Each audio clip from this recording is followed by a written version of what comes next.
Zaradi preprečevanja širjenja novega koronavirusa v Sloveniji trenutno ni kulturnih prireditev, zato je tudi letošnji teden ljubiteljske kulture prestavljen na splet.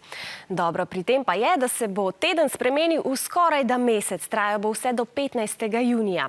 V otroške in mladinske skupine in krožke, glasbeno, gledališko, filmsko in plesno ustvarjanje ter likovne delavnice je vključenih več kot 40.000 mladih.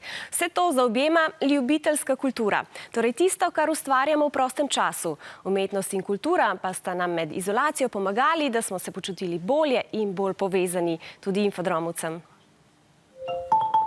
Ker je glasba res velik del mojega življenja in me osrečuje, mi je v tem času korone pomagala, da sem lažje preživela čas brez obiska šole in druženja s prijatelji. Ples je gibanje v prostoru.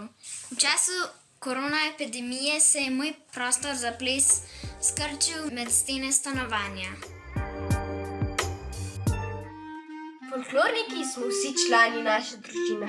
Ko smo zaradi korone prenehali vaje, smo z družino večkrat peli in plesali. Odkar je ta koronavirus in so vsi otroci doma, nimamo več časa za počitek. Ves čas se igrajo z nami.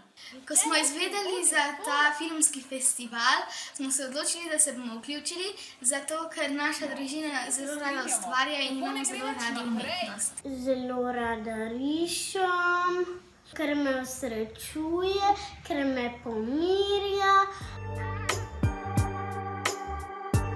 Vseeno lahko plešeš pod mizo, na mizi, na kuhinjskem pultu in na kavču. Pes gre! Delajte se mrtvi! Jaz sem napisala scenarij in sem film tudi režirala. Starša sta mi pa pomagala. Zelo smo se zabavali in občasno smo se tudi skregali. Koronavirus, moji ljubčki, kar lepo nazaj domov. Na klarinet sem večkrat zaigral ljudske viže in si predstavljal, kot da sem na vajah. To mi je dajalo novo energijo za šolsko delo.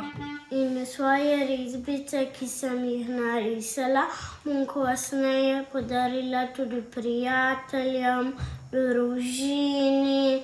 Veliko sem vadila inštrumente, ki jih igram in pela, ter se ob tem res zelo zabavala. Za ples potrebuješ svoje telo in svoje misli. Torej vseeno raje plešem v naravi, v svetlobi sonca in ob zvoku petja ptic.